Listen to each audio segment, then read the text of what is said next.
Yo. Oh shit, let's start that over. I thought I was gonna let you take it. Yo, what up? Trae here. This is my first video. Got me and my brother Coty here. We're gonna talk a little MMA, little Bellator 192. You know, probably a little bit of Conor McGregor at some point. God damn it. We'll figure about, we'll talk about what's going on with that. Obviously, we got a UFC card coming up. Shit, where do we start? Well, Bellator action? All right, now we just gotta get it out the way. Let's do it. Let's feed the trolls. Okay. Conor McGregor. All right, let's do it. It's looking like they're about to strip him. I mean, this is definitely the right move for the UFC. I mean, don't get me wrong. I'm a fan, but it's getting kind of old. Yeah. It's getting to the point where it's like, I'm just tired of seeing like the tweet rants. Like, if he was fighting, it would be cool. He's smart, and he knows. Yeah, that's what we all want to see. That's the problem. He's not fighting. Yeah, he knows the social media shit's important, and that is important these days. And his posts are fire a lot of the times when it comes to I'm not gonna lie, they're going a little bit downhill for me. Though. It's because he's not fighting. They're getting to be a little bit. It doesn't have the same effect. So Hollywood now. It just seems to be so. I'm just over it. At this point, it's like, you know what, dude, I get it. You know what, I've thought long and hard about this. It's like, I put myself in Conor McGregor's shoes. He just made $100 million. You know, this is a guy that just, 5 years ago he was collecting welfare checks. You know, he was a plumber. All of a sudden, he just made $100 million. He just fought the greatest of all time in Floyd Mayweather. It's like, it's gonna be hard to be motivated to fight somebody, especially somebody as good as all his options are, and Khabib and Tony Ferguson. It's going to be hard to be motivated to fight for whatever the UFC is willing to offer him. I mean, I get it. At this point, it's been so long, it's like, really, it's not even about Conor, it's more about the UFC. It's like, I just want to see the UFC get back to what it was. I remember when I first started watching the UFC, and it was, everybody just fought whoever. It was always the top two guys. You know what I mean? And at this point, it's like, I get it. It's a whole new day, and it's just the money fight era. But I want to see some type of normalcy. I just wanted to get back to at least somewhat what it used to be. And I feel like in the lightweight division, Khabib and Tony, like, that's a great start. I'm really excited for that fight. Greatest lightweight fight of all time, I think. And I mean, I want these fighters to make money. That's why I always try to like watch myself when I get too frustrated with Conor, because it's like, if I was him, I would be doing something similar, in the sense of that's what they're all trying to do. They just don't have that power. They want the biggest name for the least amount of risk. That's just it. That's how the fight game has honestly always been, with an exception for people like fucking, actually Usman's been doing that same shit. But, guys like fucking Max Holloway. He's a great example, especially at champion. He's like the main guy I can think of. Stipe's been on the same way. Heavyweights typically are that. The heavyweight can be an exception to that. Yeah. But it only takes one punch as a heavyweight. Yeah. So, that's the way the game is, and I want the fighters to make money. I'm glad that, maybe some money fights are here and there, okay, but, the real fans, let's be honest, they don't want to see the GSP Bisping. Like, come on now. Like, what? I watched the fight, of course. Like, am I a fan of both guys? Yes, but anybody who's ever watched a fight knows both those guys are they're not what they were 3 years ago. No matter what anybody wants to say about GSP's comeback looking amazing, because it definitely was not that impressive. Let's be honest. It was his spinning, or was his wheel kick. Did it look like he might have worked on his kicks a little bit? Yeah, but even the finish, it was like, it wasn't that impressive to me. He looked slow. Like, he looked like any other real middleweight would have. I mean, can you really say look me in my goddamn eye and tell me that he would get through a round against fucking Luke Rockhold or Yoel Romero or even Whitaker. I think those guys would fucking wreck his ass. Romero. Rockhold? Oh my god. Rockhold's, I'm sorry, but yeah, it's just not happening. If he were to, he's so much bigger. That dude is 2 weight classes above. GSP thrived on being the stronger, like bigger guy. He wasn't. It's not like it was all size because he's got people that are bigger than him have said that his strength is insane. Like out of even Bisping. Yeah, even Bisping. That was one of the first things he pointed out was, man, that guy, he's strong. You know, that's one of GSP's biggest attributes is, you know, he didn't look great in his last fight against Bisping, but at the same time, he was able to take him down. And although he took a lot of damage, like Bisping looked good from the bottom. He did a lot of damage. You look at GSP's face. He could get up whenever he wanted to, too. He did get up a couple times. He got up whenever he wanted to. And he said it, and typically when people say that, I roll my eyes. But no, I really was like, no, you did. Because the minute you could tell, like, he was like, oh, shit, no, I'm losing this round. And he literally, like, made the decision to get up and just kicked fucking GSP right off. Literally just kicked off. Yeah. Like, nothing special. He just kicked off. Just said, I'm stronger than you. Get off, man. Like, I mean, that's because GSP sits inside your guard. He gets way too comfortable sitting inside your guard, but, yeah. I don't really see GSP coming back to fight anybody with Conor. Like, if he doesn't get Conor, what is he going to do? Right, I mean, his team's already, like, it's already been, like, there's so many sources that say that his team is basically sitting back, chilling, and waiting for Conor. Yeah. Like, they're not. Well, I don't think Conor's going to fight him. Yeah, I mean, I don't know. I think Conor knows that GSP just isn't the draw that he was before. I mean, would it be a big fight? It would. But it would be huge. Anybody Conor fights. Yeah, Conor against this fucking Conor against GSP laptop mouse is huge. But Conor against this fucking phone is a big fight. Okay. He could fight anybody. A pay-per-view of Conor. But him against GSP is a little bit bigger than just that mouse right there. Yeah, like, but Conor GSP is a huge fight. But like this, I don't know. It's a terrible matchup for Conor. Just looking at it, it's like, dude, GSP is a big welterweight. Yeah. Like, just looking at the sheer size alone, not even the style. Yeah, nah. You look at the Chad Mendes-Conor fight, like, Chad Mendes took that fight on, 2 weeks' notice. He was able to take him down and control him for the first round completely. Conor, I mean, he came out on top, but, the second round until he got fucking gassed. He put Chad Mendes against GSP, he's literally, size and strength alone. Yeah. Like, GSP is a grappler. He's way bigger. Dude, he walks around at 195 easy. He's taking big. I mean, dude, he walks around at 200. Like Conor, he probably walks around the 170s, I would assume. You know, maybe 180 at his biggest. Yeah. Just frame wise, GSP is just so much bigger, and his grappling is so dominant. Yeah. It's just I see him taking Conor down, just controlling him on top. Yeah. If Conor doesn't land a shot in the first 30 seconds. And he easily could. Yeah, he could. Striking is in the first 2 minutes. He's top 5 most dangerous fighters in the UFC. Probably you got to give him that. But if GSP survives 2 minutes into the first round, by the end of the first, I think he's just ground and pounding Conor. That's what I see too. I just don't. In all grappling positions, GSP, whether it's clinch or on the ground, GSP is going to dominate Conor. That's the one thing Nurmagomedov and GSP striking, don't overlook it. His jab to double leg is insane.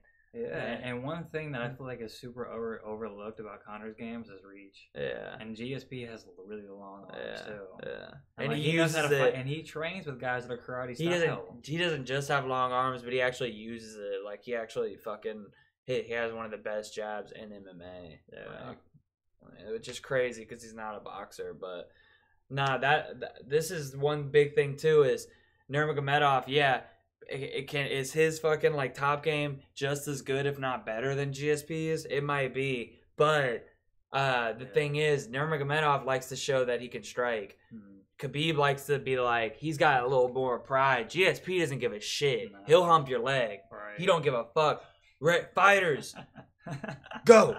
He gonna fucking run in double leg Oh, you stuffed it, double leg. Oh, you stuffed that one, double leg. Got you down, you got up, double leg again. Jab, double leg. Like, he doesn't give a shit. He'll shoot 25 takedowns on you, even if you stuff 10 of them, which you probably won't.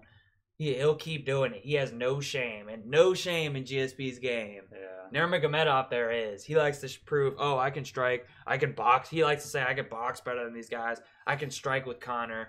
That's the one thing that scares me, is especially inside like the first 2 minutes of every Khabib fight, he likes to like really throw like flashy head kicks and get flashy. It's like, dude, don't, whatever you do, please don't do that against Conor, because like you might end up getting embarrassed. We saw how that. I mean, honestly, like we saw what happened when Aldo tried to do that. Yeah, you know what I mean. Like, yeah, like people say whatever you want about Conor's career, but if you look at that Aldo fight, I mean, Aldo dominated for like 9-10 years straight. Yeah, like people forget about how good Aldo is. You know, some people still have him as the GOAT. He's one of the greatest. 100. I mean, at featherweight, he's the greatest of all time. Yeah. Like, Conor slept him in 13. Yeah, I get that. Cool. What else did he do? He beat Dennis Seaver, a fucking bloated Chad Mendez. Off 12 days. Fucking 12 days notice. Yeah. 2 weeks tops. Like, and then Dustin Poirier, with the sketchy knockout, sketchiest knockout of all time. With the fucking ear slap, or the fucking grazed his head. But there's no way for me to know what happened with that, you know. At the end of the day, I have to believe it was legit. If I look at it, it's like, so weird. That was I definitely had skeptical hippo face. Yeah. I mean, but that bloated Chad Mendez, and then the one punch KO of Jose, and that's it for his fucking resume. Jose has beat everyone, and if he didn't beat him just once, he beat him twice. Like most of the good people, he beat twice. Motherfucker beat Frankie Edgar twice. Yeah. Like, when Frankie was in his prime, you could see him as champion. Motherfuckers were ready for Frankie to be champion. Nope. Jose had something to say about that. But I just think that, you know, they're doing the right thing. Stripping Conor. Having the two best lightweights in the world fight. Even though fucking Rory and... Or, I mean, even though, let me see this Bellator card. Michael Chandler, Bellator, man, they have a couple good. Their lightweight division's pretty solid. Yeah, it's not as good as their welterweight division, but it is pretty good. Their welterweight division is stacked. So shit, I haven't even really talked to you about this. What do you think if the fight happens? I shouldn't be saying that. Knock on wood. But Tony Ferguson versus Khabib, healthy. Who you got? We're pretty far out. We'll talk about it again when it gets closer, but right now it's fun to talk about though, because it's just a fight that we've been waiting for so long. You know, like that's a dream matchup, man. Yeah. I mean, Tony he's so unorthodox in his striking and his game overall, and he trains under Eddie Bravo at 10th Planet. I'm pretty sure he just got his black belt recently. So, I mean, he's nasty on the ground. So, it's like, you know, and Khabib, his toughness, crazy Russian. Obviously, we know how his top game is, and his grappling and his wrestling in general. I mean, he's undefeated. I mean, it's an exciting fight, man. I mean, I could see the crazy, like, this is why this fight is so exciting, is I can literally see either guy winning. Yeah. I guess if I had to give somebody the edge, it would probably be. I mean, I gotta give it to Khabib. Yeah. If I really had to give somebody an edge, I mean, come on, you look at his record for one. But really, just. I don't know though. I really don't know. Yeah, it's I really not easy. Don't know because Tony is so good on the ground too, so it's not like. He's not going to face some type of threat with those elbows and, you know, his triangles. And, I mean, he's just nasty on the ground in general. So, but Khabib just dominates everybody on the ground. So, it's hard to say he wouldn't do that. But in the stand-up, Tony has to have the edge. So, I mean, I could easily see Tony winning by KO, TKO. Although we've never seen Khabib win, I can just see that with how dominant Tony's been. But, I mean... I can't really pick a winner right now. Yeah. We'll have to talk about this again a little bit.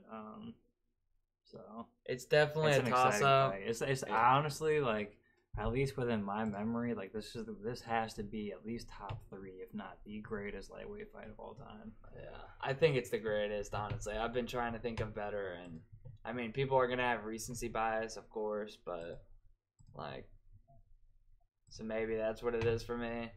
But I don't. It's definitely top 5. Nobody can argue it's not that. I got it as from my memory, number 1. I can't think of a time where 2 guys who could both easily be like the best lightweight fighter of all time, or I mean, well, that too possibly, and after when it's all said and done, depending on how these fights turn out. But the best lightweight fighters in the world, in their prime, going against each other, like nobody's hurt, nobody's like older, nobody's coming off a KO loss, like they're both. Khabib hasn't even lost. Tony's on a 10-fight win streak. I mean, typically that's not how the fight game works. There's one guy that UFC is kind of throwing in there. Not that they have no chance, but typically there's a clear favorite, or there's a guy that, you know, an older guy versus the younger guy, or a guy that has a big name versus the guy that they're trying to build up. Like, they don't typically like to throw 2 guys that are like in their prime, killers, tops of the division against each other, like when nobody's coming off a loss, or ain't nobody's got to do this to move up. I mean, this is just, you don't typically get these matchups, man. Not even in boxing. This is like an MMA. Like if you're an MMA fan, if you're not excited about this fight, then you should be, because honestly, this is gonna be a great fight. Because get excited about this fight. It's great. Just go to both these guys' highlight reels and just watch it. I mean, this is really like we said, this is a top 3 lightweight fight of all time, if not the greatest. Literally the greatest lightweight fight in the UFC history, if not MMA history. Like, as far as 155 pounds, like, this might be the best fight ever. It's long in the making. It's gonna be a good one.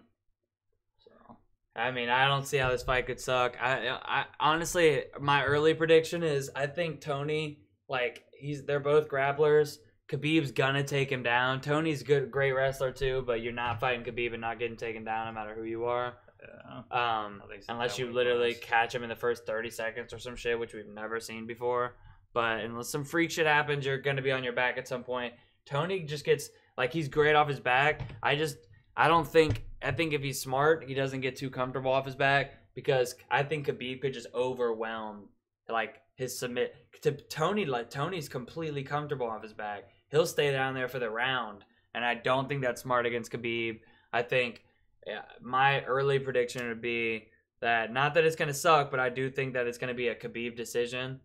I just think 5 rounds, he's going to be taking Tony down, and Tony's going to be really comfortable on his back, trying to finish him. Maybe in the first couple of rounds, there's going to be some close calls, and it could happen. Good percentage. I'm like 55 Khabib. 55% Khabib. 45 Tony. It's so hard to call, but I'm just going to go with the fact that Khabib can, like, withstand all his submission attempts and elbows off his back. It's not gonna be boring, because I like the grappling. So unless you're one of those guys like, stand it up and bang, bro, I want a knockout, then this probably isn't gonna be the fight for you. It's mostly Tony, but both these guys can stand up, but they're both grapplers. And when 2 elite fighters fight, even when unless it's like 2 wrestlers going against each other, 2 strict wrestlers. If it was 2 strict wrestlers, a lot of times you do see 2 strict wrestlers end up brawling. But with Tony being like somebody who's really comfortable off his back, I think he's going to be like, okay, fuck it. I'm not going to be able to stop all these takedowns. He's going to keep, like, you know, eventually, maybe in the first round, Khabib likes to stand up. Or once he's, like, whooped your ass to the point to where he knows, like, you basically are broken, and he can show off some of his stand-up. But I just think Tony's gonna be like, okay, he's gonna take me down. My best like path to victory is like going for a submission off my back.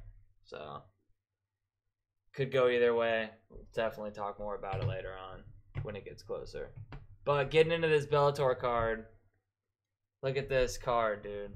Before we go into that, though, one last thing I will say about that last fight. I mean, just what about cardio? Yeah. Like I wonder. Like I feel like Tony Ferguson, his car. Like I've never seen that dude really get tired. Yeah. I mean, Khabib though. Can Khabib go all 5 rounds? Like his style is just literally relentless. Like can he really go 5 rounds? I'm not saying he can't. I'm just saying, can he go all 5 rounds against Ferguson, who I feel like, of course they all get tired, but at the same time, like I feel like Khabib would probably have, as far as endurance, an advantage. So I wonder if it goes beyond 3 rounds, can Khabib really keep up that? Oh, you mean Tony has the endurance? Yeah, I'm sorry. I feel like Tony probably has the endurance advantage as far as, and I could be wrong. I'm curious. I mean, both of them have free cardio, but yeah, maybe I would probably lean, since we haven't really seen. We've seen Tony in more 5-round fights. Has Khabib fought a 5-round fight in the UFC? I don't think so. I don't think he has. Michael Johnson was co-main. This one was co-main. Mm-hmm. No belt fights. I'm pretty sure he's only fought 3-round fights. And goddamn, thank God that the Barbosa fight wasn't a 5-round fight. I would have had to call in there and throw in the towel for him because they weren't throwing in the towel. Man, they could have thrown. I've seen people talking about it. You could have thrown in the towel like halfway through the first round. Honestly, like his own teammates have said like they could see that happening. Like I mean, that was just a mauling. I mean, it just goes to show how tough Barbosa is. For real, dude's a savage. Yeah. Yeah, do not forget how dangerous Barbosa is, because that guy has some of the nastiest knockouts in UFC history. Like not only lightweight, like literally all time. He has some of the nastiest KOs.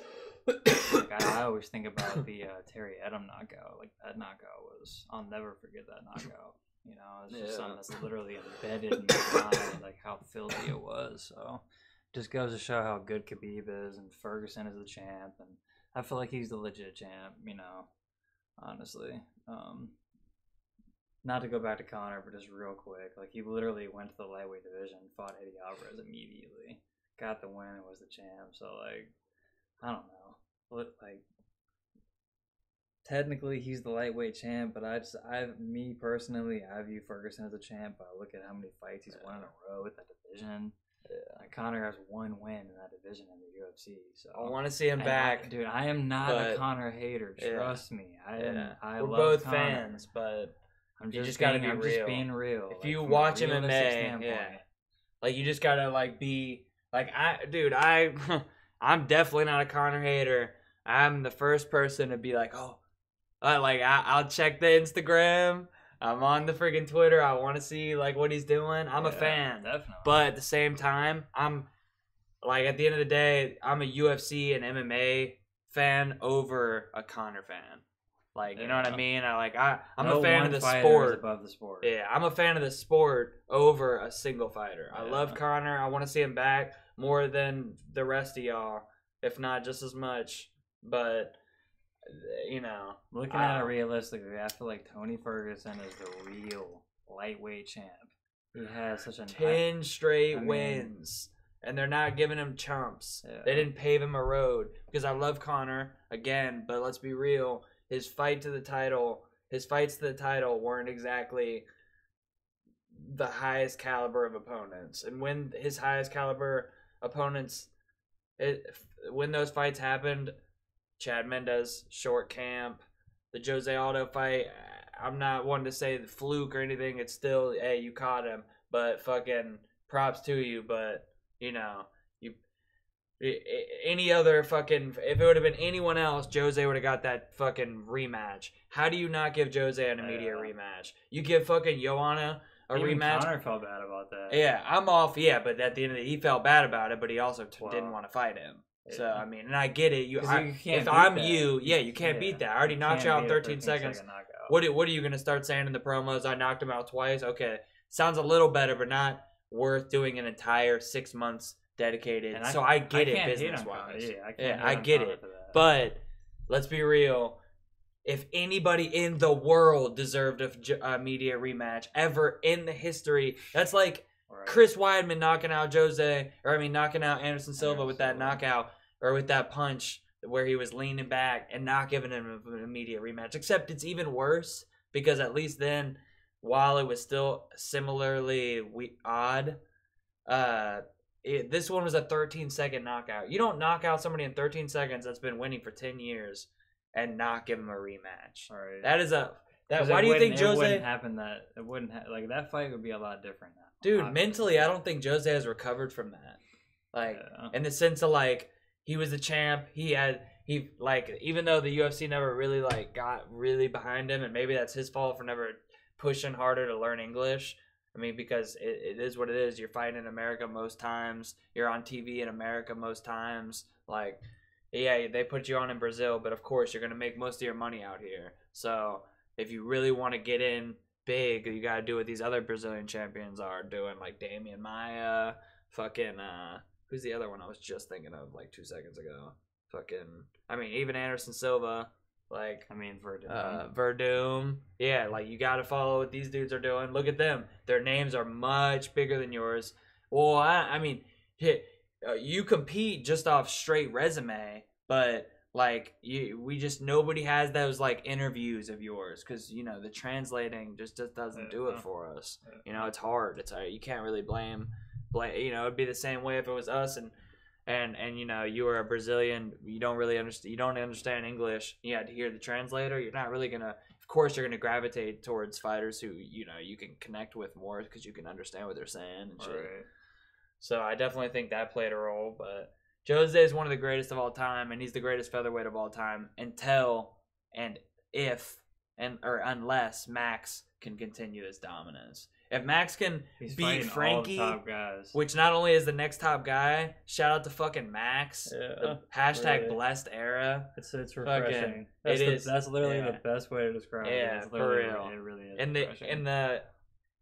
the year of the fucking, well, I guess it's the second year, but in the time period of the money fight era, it's so refreshing to have somebody literally say, "What do you want to do next?" at the post fight, where even the like coolest fighters are saying, I'm going to take some time. Even the ones who are taking the number one contender fights are saying that. And this guy, no, right at the post fight, oh, well, it looks like it's going to be Frankie. He is the number one contender. And that's not an easy fight for Max. There is much easier fights in the top 5 that he could take. I think Frankie's the hardest matchup. Yeah, he's a little older, but he's the one. If Max has a weakness, it's being taken down. Now, can Frankie take him down? That's the question. But if Frankie can take him down, I would not be surprised. Yeah, if he can take him down, because if anybody can match Max's cardio, it's Frankie. Frankie might have even better cardio. Frankie, as far as cardio, he might be the best. He might be the greatest. Come on, dude, he's literally throwing. Have you ever seen Frankie? Yeah. If Frankie gets tired, he just has that ridiculous wrestler mindset. That dude doesn't. Last minute of the 5th round, he's still like. Throwing it's the same. Feints. It's feints every 5 seconds. His hands are going. Most people, at least in the 5th round, they're not throwing feints. They're kind of like flat-footed. No, he's still bouncing around, throwing feints with both hands, throwing kick feints. I know. Fucking moving. If you watch him literally from the first 30 seconds, this is no exaggeration. If you watch him from the first 30 seconds of a fight to the last 30 seconds in the 5th round, it's literally the same. Yeah. Like he has ridiculous endurance. The pressure is nonstop. It's one of his main attributes. Yeah. You look at the guys he's fought. It's nothing with the best. He's fought nothing with the top guys. Yeah. He's finally getting a shot. I'm happy for Frankie. And not to jump topics or anything, but Brian Ortega, like after he got that W, when he, they asked him who he wanted to fight at like his next fight, and he was like, basically like saying he's gonna respect Frankie Edgar's shot. I saw that. I thought that was cool. That was super Frankie cool too. really does deserve it. Hate to say it again, but that was also refreshing. Yeah, because in the year of like, this is my shot. You know what I mean? Like, fuck you. I'm coming for that title. Stop. You're scared, homie. Don't be scared. Like. In the time period of that, trying to promote. and I get it. I'd be doing that too. Yeah. I would be doing that too. But So considering everybody's doing that, it's nice to hear somebody be like, "No, he deserves a title fight." Like, I'll do one more and then I'll fight. As long as I win that, I'll fight the winner of that. I'm like, oh, okay, nice. And then he's not like, I'll do one more. Let me fight like this chump, like, nah, or like this old head that's chilling at, like 6th in the division. That's what they typically do. They either are gonna fight somebody low ass rank when they're way in, a gimme fight, or they're gonna fight like an old head that's just chilling in the rankings. You know what I mean? Like, he's actually trying to fight, like, I think did he just get scheduled? No, Jeremy Stevens got scheduled to fight. He's fighting, Josh Emmett. Dude, they put Josh Emmett at 5th in the rankings after missing weight by, like, 7 pounds. And then missed it by that much? He missed it by, like, 5 or 6 pounds. Damn. Maybe not 7, like 5 or 6 pounds. And then knocked out, what's his name? Fucking Ricardo Lamas. It was a beautiful knockout, but you came in there short notice. A short notice fight, I get it. It's harder to make weight, but he had like 3 weeks. So, I mean, don't accept the fight if you can't make the weight. But goes in there and knocks him out. Like, after missing weight by that much and you're going to give him the 5th in the rankings? Come on now. That's a little ridiculous, I think. So, I mean, I could see giving him a bump, but 5th in the rankings, that's a little chill out. I like the guy too. Seems pretty good. Who is he fighting next? He's fighting Jeremy Stevens. I mean, hey, that's a legit test for him. So yeah, if exactly. Fight him at that high of a rank, all right, well, at least he's fighting a legit guy. I mean, as we just saw, Jeremy Stevens is no joke. And Jeremy Stevens. We just looked at his record. That guy's fought nothing but savages. Don't come in there and miss weight against him. Motherfucker, like, oh, we're missing weight? You want to do a catch weight 140? He's a big ass 45. Jeremy Stevens big as shit. Yeah, that's what I'm saying. Even if that dude misses weight, it's like, dude, Stevens already big as shit for that weight class, and he'll make weight. So. I heard people talking about Doo Choi was bigger than Jeremy Stevens. Dude, I heard multiple people saying that. I was like, are we looking at the same guys? I mean, he was taller. Yeah. Are we looking at the same guys, though? Because Jeremy Stevens is big, man. Yeah. That man is big. He looked like, to me, that definitely had the strength advantage. There wasn't even a fucking... There isn't even a compare... Even if he is close to as big, the power advantage between... I mean, just the styles were different. Though. Yeah, I mean, he's a volume puncher versus a power puncher. Yeah. Jeremy throws everything to his punches, but still... You can tell it's a power advantage, dude. That guy put it. There's like a Jeremy strength. Stevens, he puts his entire like life. He straight up big brothered him too. Like when they were clinched up, when he was like standing over top of him in the clinch, 2 times in a row, he just straight slung his legs to the side, like I would do to Logan, like I would do to my little. You know what I mean? Like shut up, Logan, love you. Sorry, so, like you could do to your little tall ass, but nah. Like, like you could do to your little brother. Like, what the fuck? Come on. Yeah. There was definitely a strength advantage. And I think definitely have a strength advantage. I mean, Josh Emmett's strong, and he's got that typical alpha male wrestle boxer, but I don't know. That's going to be a good fight. Yeah. Speaking of good fights. Didn't even know that fight was happening until just now. I don't even know who was taking that one. It's a good fight. And epic transitions. Aaron Pico coming off possible knockout of the year. Top 5 for sure. Fighting a relative unknown, Shane Kirchen. With a record of 12-3. Yeah, 12-3, which is solid. But I'm pretty sure Aaron Pico is like an 800-point favorite. So for all you gamblers out there, I don't know. I know. 12-3. I don't know how to say Shane Kirchen. I apologize. Yeah, you might want to take that name, but first round TKO. This might be my underdog of the card. Yeah. I don't know. Like Aaron Pico, he's a huge prospect. He's 1-1. He's coming off a really filthy knockout, but he has a size advantage. This guy's, what disrespect? 12-3. You don't even have a picture on the site. Wow. Bellator, come on. MMA Junkie? Do better. Step your game up. Do better. What are we doing? Come on. Yeah, I mean, he only has 2 fights. I'm curious to see what Aaron Pico's gonna have do on the site, but I know Bellator has a lot of hopes for this kid. Like, I know his last knockout was filthy. He's got a big wrestling background. Let's see what he does. We have Michael Chandler good too. Versus, you want to try that name? Goiti Yamauchi, I think. This guy's 22-3. I mean, anybody that follows Bellator, we all know who Chandler is. This guy's a savage. He held the belt for a while. He's coming off a fight where he had a nasty injury. He fought his way through it. What's the guy's name that beat him? He's still the champ, right? Brett Primus. They've been trying to say that. Chandler almost KO'd him with a fucking floppy leg. Yeah, dude. Oh my god. Yeah, it was hard to watch. If you're gonna watch that fight, just be ready. It was really hard to watch. Yeah. Literally, his leg was like a piece of rubber. Yeah, it was bad. And he still almost KO'd him. But Brett is saying that he's not. That he said that he wanted to take a couple months off for the birth of his child. Because Scott Coker went on MMA Hour. Shout out Ariel, and Rick too. I know you would want that shout out because you always fucking hate when Ariel's fucking sleeping on you. So let me show you some love.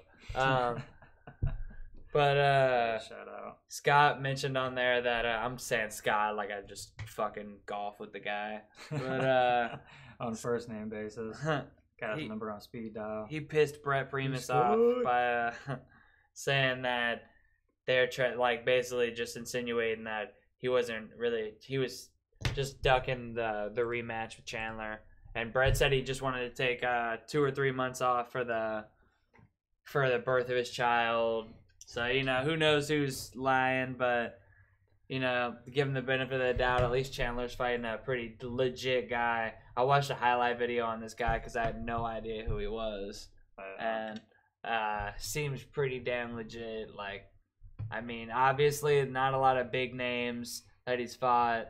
Nobody are really jump out at you. Some people know Bubba Jenkins, but he's finished his last 3 fights by submission, and all 3 different types of submissions. I mean, rear naked choke. I'm not saying the flashiest submission of all time, but armbar, triangle, another rear naked choke. I mean, you look at his overall record. The guy's he's no 22-3. Level of competition suspect, but 22-3. That's. Can't sleep on that, especially coming off a loss for Chandler. The spotlight is on him because he's still a top 10 lightweight in the world, but he really needs to win this fight. He had some wins together after he recovered from that 4-fight skid, and was looking like he was really gonna continue his reign, and then that last fight did not help him. It was just that injury. Yeah. Who knows what would have happened in that fight if he wouldn't have gotten that, but unfortunately MMA fans have a really short-term memory. Yeah, exactly. That's just what it is. So he's got to win this fight, man. Yeah. If you want to maintain, he doesn't have to win this fight to stay in the bad Bellator, but he has to win this fight to stay Michael Chandler. He still has that winning aura about him. If he loses this fight, it could hurt that. Because he's, he has a lot of losses in recent history. He already rebounded. He doesn't need another losing streak. Is basically what I'm saying. Who does? But especially him, because I know he's big on, he's really trying to solidify being one of the best lightweights of all time. So, but the best fight of the card, dude, we haven't. Oh shit. Yeah. I was about to say, we literally haven't even talked about Stipe and Francis. Yeah, I know. The best fight of the card, because I'm really not going to get super into the Chael Rampage fight. The best fight of the card is the Rory McDonald and Douglas Lima fight. That's crazy, man. Some people, Douglas Lima, most knockouts at Bellator. This dude, his stand-up is insane. He's got so much power. He's big as shit for the division. Some people say they don't understand how he makes the cut. It's crazy. He's honestly should be fighting at fucking welterweight. He's big as shit. Middleweight. Oh yeah, no, yeah. I keep saying that Roy's a fucking lightweight. Never fought a fight at lightweight. He did fight Nate Diaz, though. Yeah. But Nate had no business doing that fight. He got straight up ragdolled. He got suplexed like crazy. 3 times. Yeah. He got thrown straight like on his freaking neck. Yeah. Like and there's a fucking behind the scenes handled. like. Imagine if that happened like on the street. Done. Oh my god. That's what I think. Yeah, exactly. Like not even like you don't even have to be in it. If you were in the cage, like if that was like on the concrete. Yeah. Only takes one of those. I forgot what that show's called that does the interview with the fighters behind the scenes. But Rory did one of those for that fight, and he was talking about how Nate was just like, he was just so shocked how Nate was just like talking shit and like in his face and talking right before he would get thrown on his and head. he actually mentioned that too. He said that he was talking shit while he was like slamming. He was like, I was like, what the fuck? Because he was like, fuck you, bitch, pussy. And he was like, I was confused because I had just landed. But no, that was pretty crazy. But shit, honestly, real quick, we gotta get through. I mean, let's talk the Francis Stipe fight. Yeah. I mean, what do we got? Like the main event on the Bellator card. Unfortunately, I have to get out of here. But yeah, we have ran pretty long. Didn't even get to touch under the UFC. But maybe we can do another. I am gonna have to take Rory. He just has too many ways to finish the fight. He's good everywhere. But Douglas Lima, I mean, I would not be surprised if he knocked him out. It could go either way. Right. But we haven't even fucking talked about like one of the best heavyweight fights of all time. Speaking of fucking greatest fights at divisions. A banger. This is what we call in the industry a banger. Yeah. Like, I don't even know. Basically, I'm definitely going with Stipe. I mean, I can't say definitely, but similar to what I just said. Never can heavyweight fight. Man, it's funny. I got three of these main fights of this weekend: the DC Oezdemir, the Francis Stipe, and the Rory Douglas Lima. They're all kind of similar in the sense of like you got 3 guys who have a ton of power and knockout power, and they can finish you in the first round, but the other 3 guys are just more well-rounded, better mixed martial artists. And that's why I got to go with all 3 of them because, I mean, like, yeah, there's always the chance to get knocked out, especially when you're going against somebody who hits like a fucking freight train like Francis Ngannou. But if Stipe can just survive the first round, if he can just get through the first round and maybe first 2 minutes of the second round, by 2 minutes in the second round, I just think Francis is gonna not saying he doesn't have cardio.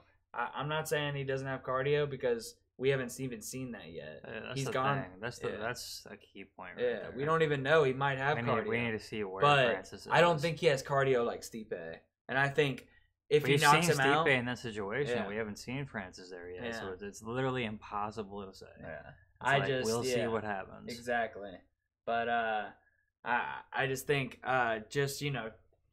typically, the smaller, that is one advantage you're gonna get with not being 200 and cutting to get to 260. He's a freak of nature, but generally somebody that big, you can survive the onslaught in the first 2 rounds, maybe even a little less. The chances kind of sway into Stipe's. Plus, Stipe is the underdog. Put some respect on it. Yeah. Actually, that might be your underdog. Yeah, right, honestly, that's what I was saying. Like, take that bet. And it's a heavyweight. At the end of the day, with a heavyweight fight, 2 skilled guys. Yeah, he's bigger, but any of them can knock each other out. Look at Kane. Kane didn't need to be Brock Lesnar's size. Did you see that? When you saw them square off, did you say, oh, man, Brock is scared? No, you were probably like, fucking. But when you saw him walk to that cage, man, he did look a little scared. I swear. Bro, that was a crazy fight. Did you see him when he was going out there? Man, I swear, Brock looked a little intimidated, and my man was like, they're fucking 40 pounds heavier than him. Yeah. Like maybe fucking 45. Like he made him look like a fucking middleweight, and Kane probably could have cut the lightweight. A light heavyweight. Yeah, no, a lot of people said that he could, but DC was there, and they're buddies. So. Yeah, that was the same reason why Cormier wouldn't go back up to heavyweight. Yeah, exactly. Yeah. So, but Yeah, I mean, it's going to be a fucking amazing fight. I wouldn't be shocked if Francis knocked him out in the first round. But if it gets past the second round, I got Stipe. Like, if somebody wins in the first round, it's going to be Francis, probably. Not saying, and that's sleeping on Stipe. I don't know. Yeah, I wouldn't be surprised if either one of them got knocked out exactly. I can't even say that, especially with the. Yeah, never mind. I take that back because especially with the pressure Francis is going to know he's going to have to put on Stipe. I think chances are somebody does get knocked out in the first round. I'm just saying I think the smart. It's hard for Stipe. It's hard to get away from what got you there. And Stipe's last 5 fights have been first round knockouts. It's 4 of his 5 or something like that. And Francis as well. So these are both first round knockout finishers. So can Stipe get away from what got him there and all of a sudden turn into a real wrestler? We know he can wrestle, but he doesn't like to use it. So is he going to all of a sudden change what made him the champion? Maybe that's not smart, but you would think it would be because we don't know. Yeah, people are saying, oh, maybe I heard Francis can wrestle, but we don't know that yet. We do know that Stipe can. He's done it. He did it to Mark Hunt. So really, this fight is a mystery. We really don't know what's going to happen. If he comes in with the Mark Hunt game plan and says, I'm just going to take you down because all you can do is strike, then I think I got to go Stipe. If he comes in there and says, people are sleeping on me, I want to show them I can knock people out too. I don't know, man. That's a fucking... He could, though. That's a fucking grizzly bear you're fighting right there. Yeah. But same with the DC fight. I got DC all day. I know I'm rooting for DC. I really want to see DC all day on this one. Yeah. I'm rooting for him. I know he's getting up there and he's got this analyst job. He's got shit going, man. I'm tired of people sleeping on my man DC. Really? Dude, he's one of the greatest of all time. Can we fucking talk about 19-1? He's only lost his one loss is John Jones. John Jones. And honestly, big asterisk next to his name. Earlier I mentioned cut the bullshit. Man, honestly, if anybody needs to cut the bullshit, cut the bullshit. Yeah. I'm taking that one off too. Right. Because both those L's are to a fucking steroid user. Tainted. Okay? Yeah. I love John Jones. I was rooting for him. When he knocked DC out, I couldn't help but be like, man, maybe he is back. USADA's here. If he's passing his drug test, then maybe, even if he was on the sauce before, he's back now, clean. Let's get it. But popping again, dick pills, it wasn't dick pills. He fucking popped that time too. And this time is bullshit too. He didn't snort cocaine that was laced with creatine, and the creatine was laced with steroids. Get the fuck out of here. It's pretty ridiculous. Get out of here. Okay? Who knows? At the end of the day, who knows? But I just feel like that's so unlikely. Yeah, I'll give you the fucking 1% chance. Okay, but I'm tired of seeing everybody online saying, "Oh, well, we don't know yet." I get it. We're all fans of John Jones. I love John Jones too, but fucking he is on steroids. Okay, I'm sorry. Let's be real. Let's cut the bullshit. Okay, I'm out. I'm out. So I got DC, one of the greatest of all time, especially with the asterisk by John Jones. Nobody else has beat him. People have said, oh, Anthony Johnson's going to be too big, too strong. He's going to knock him out. He was the favorite. DC freaking dominated the shit out of him both times. DC beat Gustafsson. What the fuck? Won the heavyweight Grand Prix as an alternate on short notice. Get the fuck, son. People are sleeping on him. Definitely top. Dude, he's top 5 pound for pound. Like, greatest of all time. Yeah. I got him. I got him at like 5. Like, Mighty Mouse is my 1.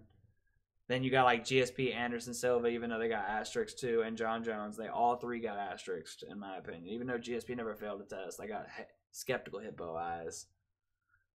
And then I got DC sitting pretty right in there. All right. So can't sleep on Oezdemir's 15-1 as a pro. I mean, we'll see what happens. Yeah. Like I said, I'm rooting for DC, but there it is. But I gotta get off here, dude. All right, man. At that time. Yeah, it's been a kind of longer than we anticipated, so we'll be out of here. We'll be back though on this channel. And follow me on my channel at Coty Dank. It's in the description. And follow me on at Trae Hampson on Instagram, Triumphant on Twitter. It's they'll figure it out. Just search Triumphant. And yeah, that's pretty much it. Till next time. We'll do another one soon. Peace.